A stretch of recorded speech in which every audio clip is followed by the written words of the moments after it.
I am Guy de Orient, and this is TCN. If you are just joining us, we are continuing our coverage of the devastating English victory at the Battle of Crecy, where thousands of French knights and nobility were slaughtered. In the battle, the French attacked the defending English, only to be repeatedly repulsed by their archers and heavy infantry.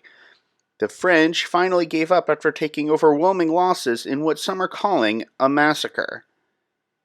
Right now, the number of dead nobles includes 2 kings, 9 princes, 10 counts, a duke, an archbishop, and a bishop. This battle, where Philip IV had hoped to stop Edward III's incursion into his country, has resulted in a significant upset victory for the English, which many attribute to his use of longbows.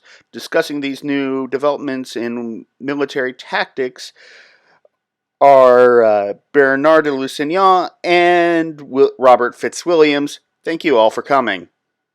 Now, Guy, what do you make of this absolute disaster for the French?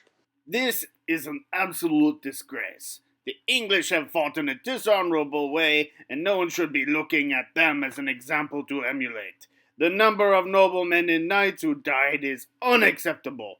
I must ask, where is the honor or the dignity of shooting somebody at long range with an arrow? There is no offer of surrender, no ransoms, just an arrow through the eye socket. I mean, seriously, does King Edward have any honor? He has his knights fight as infantry. Infantry! The battlefield is a place for men to prove their worth, not get slaughtered. And how do you respond to these allegations, Robert Fitzwilliams? I think that the French really need to get in with the times. This is a long time coming, and the English were ready for this battle while the French were not. The English took their beating at Bannockburn in 1314, and now it's the French's turn to be beaten. The time of the night is over, and it is the army that is capable of destroying their enemies that will win. That is ridiculous. The day that the night goes out of favor is the day that Christ returns to earth. Knights are the fundamental backbone of any army, and to suggest that just because the English have a few men with absurdly long bows does not mean that they are masters of the battlefield. Really? Then how do you explain your losses to the Flemings in 1302 and 1304 and 1328?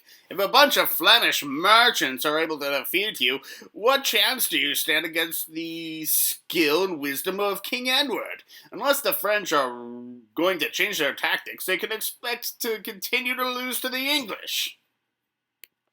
Thank you for your insights. Any parting thoughts, Bernard? This is not over. We will not be defeated by an English usurper dog like Edward. And you, William? I think the French should quit while they are ahead. Thank you both for coming. Now you've heard from the experts. France does not plan on quitting, but might need to think about changing their strategy in the future.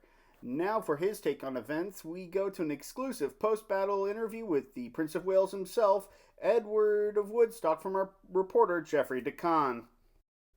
Thanks, Guy. I'm standing here with the Prince of Wales, Edward of Woodstock, who just fought in his first battle. So how do you feel after fighting your first real battle?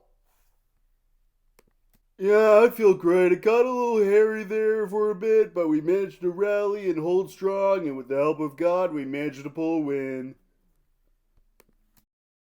You mentioned things getting hairy. I suppose you're talking about when the French were really hammering your line. Now, what were you thinking? Admittedly, I was mostly focused on the fighting. Once you get in the zone with your helmet on and everything, you tend to focus on what's happening in front of you. Now, your father, King Edward, made a controversial play by not sending reinforcements to help you out, saying, and I quote, "Let the boy win his spurs." What do you make of this move?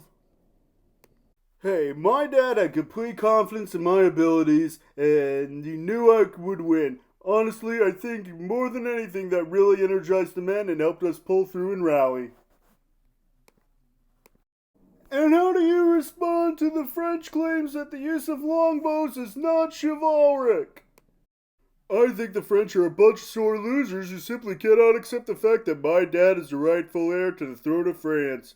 Well, we fought really well. Our victory is only due to the will of God, and that says something. Now, if you excuse me, I have a post-battle feast to attend to before we head out. There you have it. The Prince of Wales has proven himself to be both pious and brave in the face of death, and I think the English have nothing to worry about when it comes to time for succession. Back to you, Keith.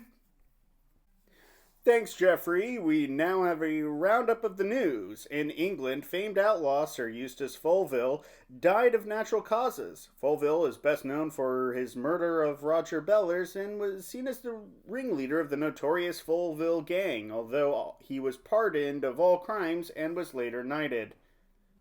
The Romans in Constantinople have completed renovations to their Hagia Sophia, likely to make it more opulent and decadent like the heretics that they are.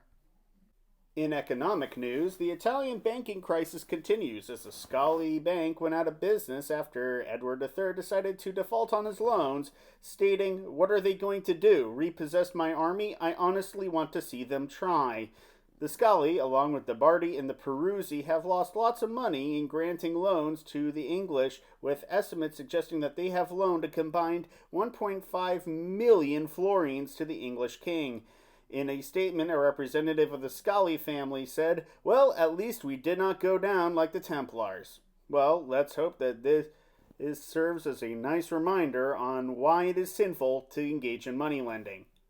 Coming up, should we worry about that mysterious pestilence sweeping through Asia?